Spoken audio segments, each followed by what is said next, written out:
Time by Carrie Chris is 6 p.m. Time for CBX Business News. The business news headlines is brought to you by CBX Wealth Management, making more possible.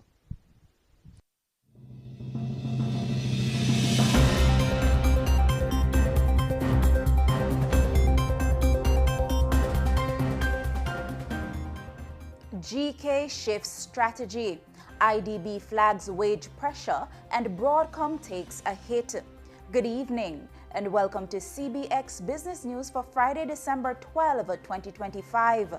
I'm Rachelle Moncrief. Thanks for joining us. Coming up in the newscast, locally, Grace Kennedy Financial prepares for 6% GDP decline in 2026, shifts strategy towards recovery. On the regional front, IDB says dominant firms are squeezing Caribbean workers. Region's wage share falls to 50 cents per dollar. And over on the global stage, Broadcom shares plunge as lower margin AI chips spark fresh investor fears. Stay tuned as we unpack these stories and more right after the break.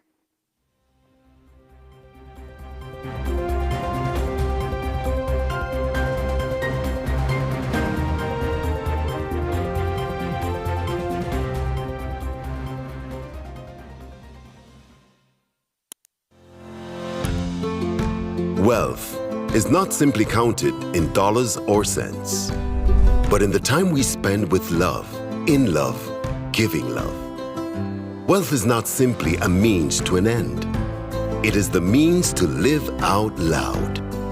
Wealth is more than money.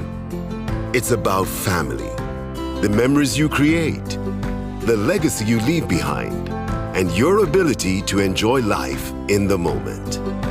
It's also about seeing the QMAX possibilities and seizing investment opportunities to achieve the future you want and deserve. Which is why QMAX Wealth will focus on your investments so you can experience more. Because true wealth is truly more. To start investing today, call 876-926-7767. The local news is brought to you by Derriman Trading, better from the start.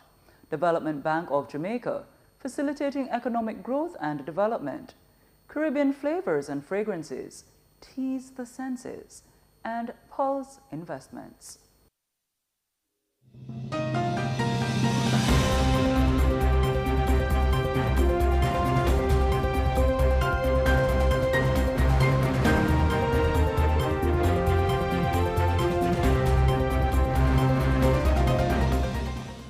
Welcome back to CBX Business News. We begin with updates from Grace Kennedy Financial Group on its 2026 strategy. Grace Kennedy Financial Group is positioning itself for a tougher economic cycle as Jamaica prepares for a projected 6% contraction in GDP following the impact of Hurricane Melissa. Speaking with CBX News, Group CEO Stephen Whittingham says the year ahead will demand creativity, innovation, and operational resilience, with GK Financial leaning on its diversified financial services to support economic recovery while managing slower growth.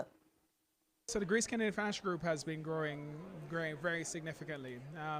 So the Grace Kennedy Financial Group has three segments: our banking and investment segment, which includes First Global Bank and GK Capital Management.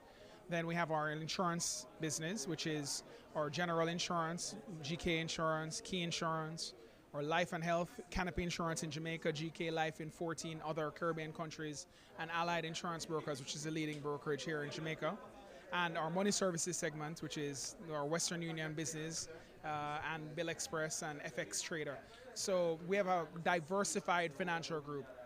As we look at what's happening in Jamaica over the next few months and maybe even next year, you talk about the post effects of Hurricane Melissa. They're expecting a contraction of up to 6% in our GDP next year. And so we have to be creative, we have to be innovative, but I think the GK Financial Group is extremely well positioned to be able to offer a broad suite of services to the market. Despite the challenging outlook, GK Financial says its banking, insurance, and remittance businesses remain deeply integrated into Jamaica's financial system. We are such an integral part of their society, of our financial society. When the crisis happened in Western Jamaica, Western Union opening up was a big part of getting things back to normal. First Global Bank has a leading digital platform that has allowed people to conduct business, remotely and even through the most challenging of circumstances. And our insurance companies have been making some amazing payouts. I don't know if you saw all of the press around our parametric insurance products that have been paying out to farmers, which has done just amazing. And so very excited about what the future holds for the Grace Kennedy Financial Group and the broader Grace Kennedy Group, and I hope everybody waits and sees what's going to happen. That was CEO of Grace Kennedy Financial Group, Stephen Whittingham. In the wake of Hurricane Melissa and amid mounting pressure on Jamaica's energy system, Fosrich is positioning solar power as a practical long-term solution for homes and businesses grappling with outages and rising fuel costs. Fosrich Executive Director and Managing Director Cecil Foster told CBX News that while many consumers are turning to gas or diesel generators for backup power, those options come with clear drawbacks. No, gas or diesel generators are pretty good, but they come with some kind of concerns. Noise pollution, fumes pollution, and also you have to run away to get oil and store it, and that's another problem. And when JPS returns, you're going to put that investment away, right? So the best thing to do is to do solar system, small or large solar system. Whatever happens, you're always going to be using your solar system. And so Fosrich is really making that available to the market right now. That was Executive Director and Managing Director of Fosrich, Cecil Foster. West Indies Petroleum Terminal Limited, WIP Terminal, is advancing plans to list on the Jamaica Stock Exchange, JSE, not merely to raise its profile, but to position itself as a commanding regional player in fuel storage, bunkering, and energy logistics. According to the company's information memorandum, WIP Terminal plans to place 11.18 billion shares at a price of Jamaican 50 cents per share on the main market through a listing by introduction. A key part of that plan is geography. WIP Terminal is targeting future storage opportunities in Panama and the Bahamas, two of the hemisphere's most critical shipping routes. The company is also diversifying its revenue base. While its parent company remains its anchor customer, WIP Terminal now earns from major third parties, including Muscat Corporation, with Total Energies and Sunoco paying storage fees on the new agreements. Its biggest asset, a 740,000 barrel terminal at Port Esquivel, sits inside a special economic zone, giving WIP price and tax advantages in Jamaica's bunkering market. Financially, WIP Terminal is entering the listing phase with momentum. Net profit climbed 23% in the first 9 months of 2024, supported by higher storage fees and increased capacity, while new U.S. indexed corporate notes have strengthened the company's balance sheet. In other news, Jamaica's central bank is closing out 2025 with a deliberate pivot in its asset mix, signaling a more globally anchored approach to financial stability. The Bank of Jamaica's BOJ November 2026 balance sheet shows total assets holding near 700 billion Jamaican dollars, steady month to month, but revealing a quiet rebalancing underneath. Foreign assets reached about Jamaican $454 billion, higher than last year as time deposits and long-term securities overseas continue to strengthen the bank's external position. IMF special drawing rights remain stable at just under 9 billion Jamaican dollars, maintaining a reliable liquidity buffer. Domestically, the BOJ is trimming its footprint. Local assets declined to roughly Jamaican $246 billion, down from more than $283 billion a year ago. showing a tighter posture in the Jamaican market, even as advances to financial institutions ticked up slightly. On the liability side, notes and coins in circulation climbed to just under $260 billion, reflecting seasonal demand, while Jamaica's central bank digital currency remains modest at about $260 million, signaling gradual adoption. With capital and reserves near 50 billion Jamaican dollars and almost $23 billion in year-to-date profit, the BOJ ends 2025 well-positioned to manage liquidity shifts, market pressures, and global uncertainty. With that snapshot of the BOJ's financial position, we turn now to how the Jamaican dollar is trading today. In Friday's currency trading session, the US dollar is selling for $160.92, the Canadian for $117.18, the pound sterling for $215.70, and the going rate for the euro is $190.62. We move to the latest updates from the JSE equities. In Friday's trading session, the JSE market activity resulted in the trading of 103 stocks, of which 46 advanced, 37 declined, and 20 traded firm.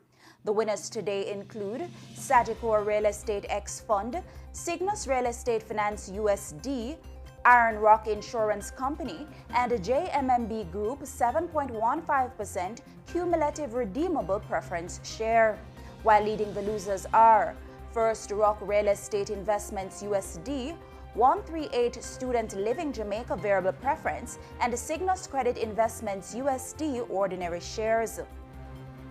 The main index advanced by 3,595.20 points, or 1.16%, to close at 313,035.52 points. The junior market index declined by 3.38 points, or 0.10%, to close at 3,268.67 points. And it's time for Market Education Feature, brought to you by Carrie Chris. Regional ratings, global standard.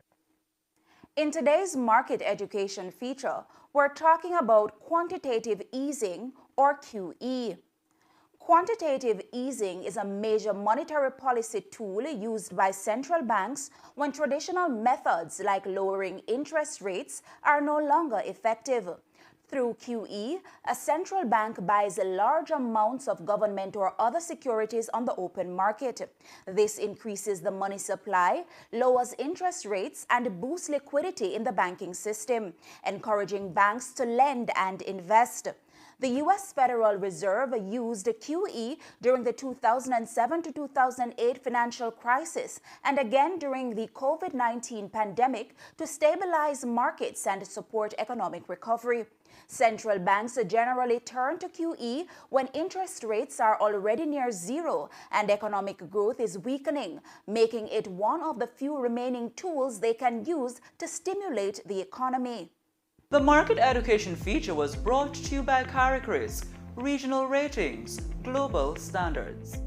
And that's it for the local news segment. Please stay with us. The regional news is up next.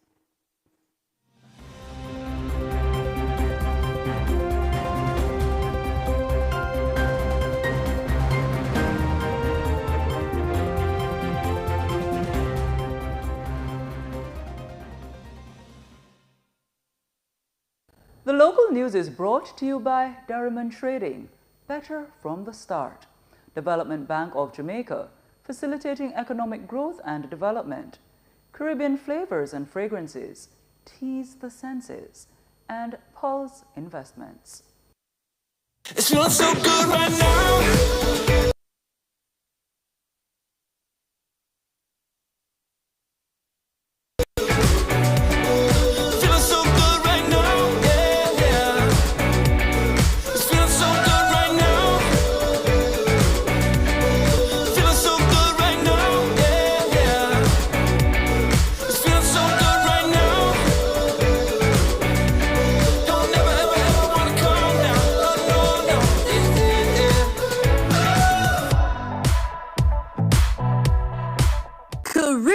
Flavors and Fragrances Limited has been a part of Jamaica's manufacturing landscape for over 20 years. By crafting unique flavors and fragrances, we have become a part of your favorite household and food items such as beverages, ice cream, household cleaners, and much more. Known throughout the Caribbean for the highest quality, we continue to innovate with strong leadership, a dedicated team with integrity. We go the extra mile for our customers. Create the next taste sensation. Contact us at 876-9235-111 or visit our website, Facebook, Instagram, or LinkedIn pages.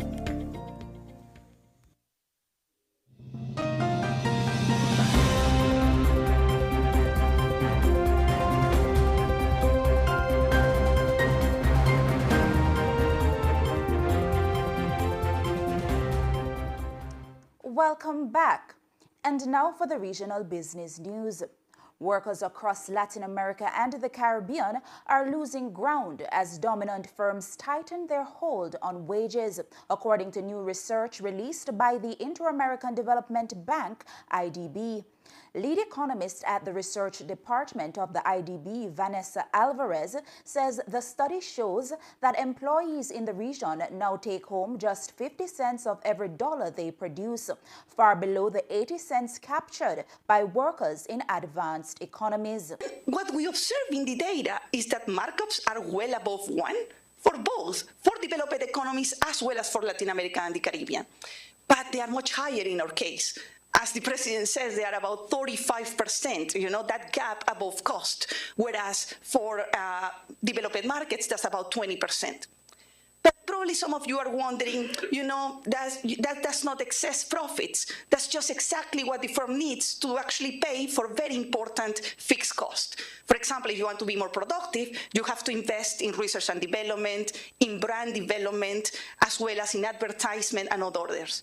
That's exactly why we go ahead and we compute excess markups, which is the markups that are above and beyond what is needed to cover those necessary fixed costs.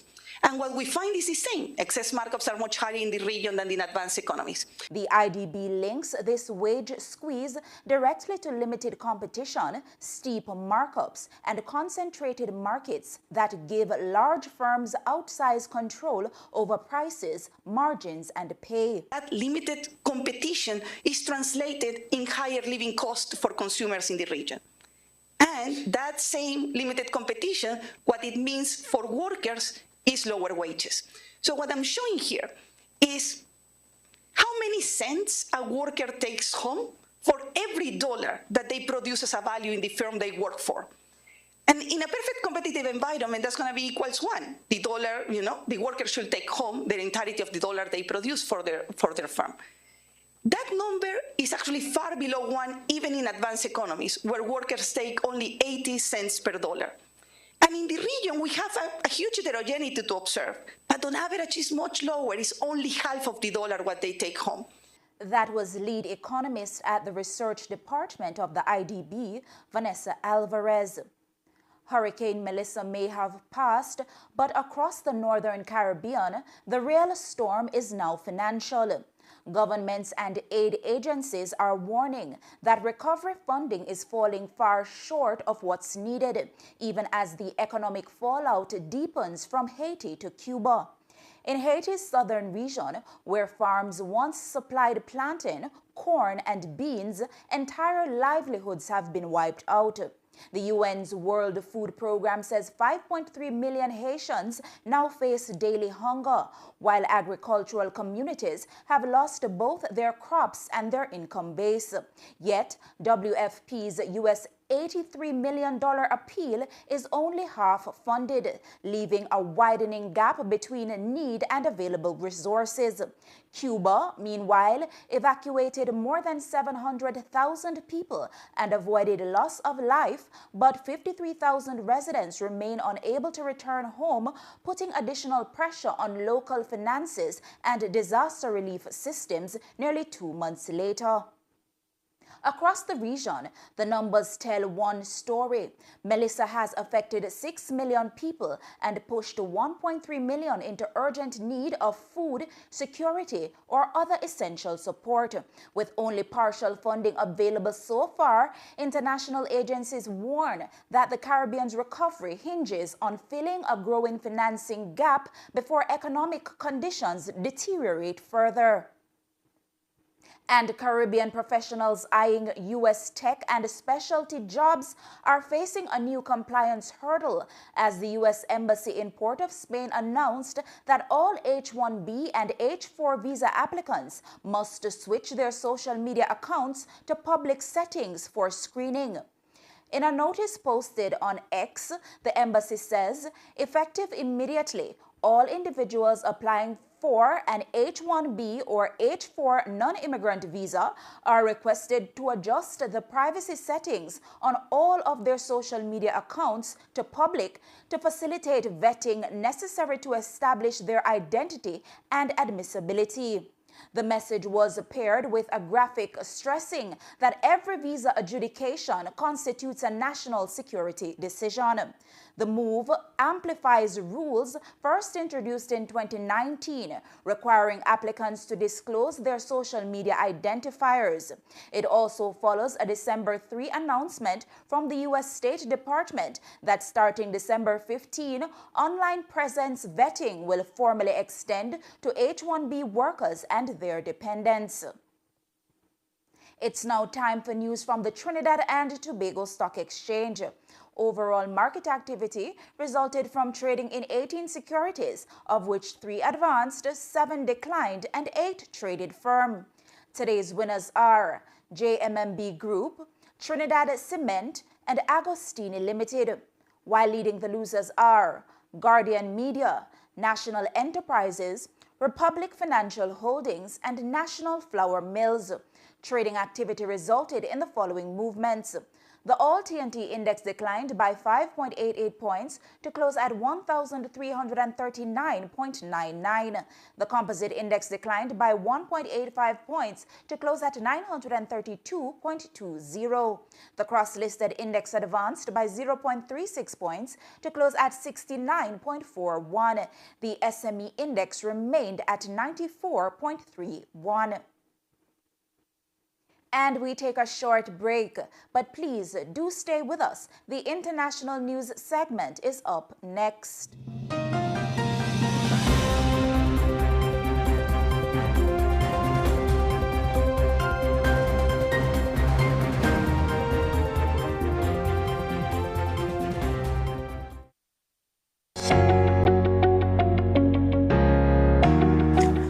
Been coming along well. Thanks, man. You know, it's a long time I've been working at it. I can see that. I saw your mail by the gate, so I'll pick it up for you. But tell me something. Why are you still receiving dividend checks by mail? What do you mean about that? You need to give JCSD a mandate. You know, me hear about the mandate them.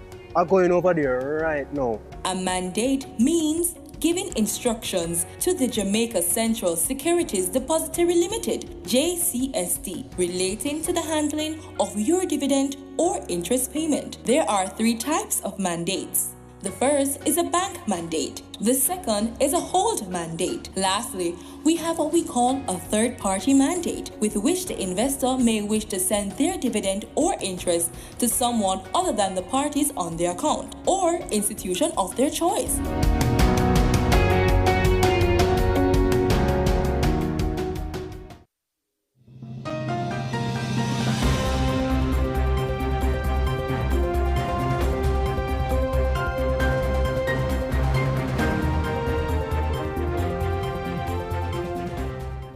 Welcome back. In international news, Broadcom sparked a sharp tech sell-off today after warning that booming demand for lower-margin custom AI chips will squeeze profitability.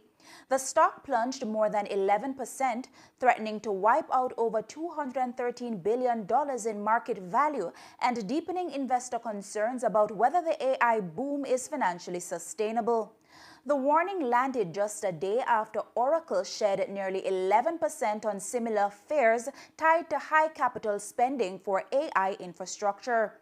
Together, the moves ignited broader worries that AI revenues may not be as lucrative as valuations assume. Still, Broadcom stressed that while AI chips dilute cross margins, they remain operating margin accretive. The company also holds a massive $73 billion backlog for delivery over 18 months and has secured $21 billion in Anthropic contracts for Google's custom Ironwood chips. But the market reaction shows sentiment around AI profitability is becoming more fragile. And as chip makers face tighter scrutiny, another industry giant is facing pressure of a different kind: antitrust regulators. Netflix's massive $72 billion attempt to acquire Warner Brothers Discovery is drawing immediate skepticism from U.S. and global antitrust experts. Netflix insists the deal is necessary to compete with YouTube, now America's most watched TV platform. But analysts say regulators won't accept that argument. YouTube's creator-driven ecosystem is fundamentally different from Netflix's subscription model and HBO Max's scripted content. The combined company would hold 428 million subscribers, a scale almost guaranteed to trigger a narrow market definition and a tougher review. New merger filing rules also mean Netflix must hand over internal strategy documents early. If those documents don't consistently treat YouTube as a major rival, attorneys say the company's justification will unravel quickly. From merger pressure to geopolitical pressure, Google is now caught in a rare transnational enforcement move led by Moscow. Russia has successfully secured a temporary freeze on €110 million worth of Google assets in France, using international commercial law channels to enforce rulings from Moscow arbitration courts. It's one of the most aggressive attempts yet by Russian authorities to target Western corporate assets overseas. A Russian tribunal had ruled that Google made an illegal 2021 dividend payment, and the court-appointed administrator is now pursuing enforcement in Spain, Turkey, and South Africa as well. Under French law, the freeze expires unless the liquidator files for formal recognition within a month, a process that could take up to 18 months to resolve. Google can challenge the order, but the case underscores escalating legal tensions as Europe debates how to handle frozen Russian assets. And finally, from legal battles to deal-making momentum, Japan is gearing up for one of its strongest M&A phases in decades. Japan's mergers and acquisitions market is charging into 2026 with powerful momentum, supported by hybrid financing structures that combine equity, debt, and private credit. The approach is allowing Japanese corporates to pursue larger deals without compromising their investment-grade ratings. M&A deal value has reached $315 billion this year, the second highest in 25 years. The $7.4 billion buyout of Air Lease Corporation, backed by Sumitomo, SMBC Aviation Capital, Apollo, and Brookfield, highlights the rising influence of private capital partners in Japanese transactions. And that's it for the international segment of the newscast. The news recap is coming up on the other side of the break.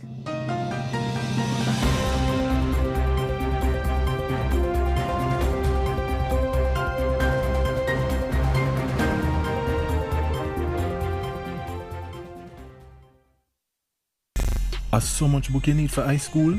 I'll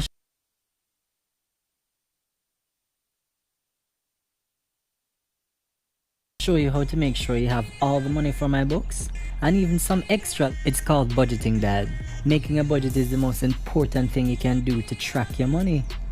It keeps a record of how much you make, how much you spend, where you spend it, and most importantly, how much you can save. Write down all your income, write down all your expenses, see where you can cut down and allot more money to more important things, like saving.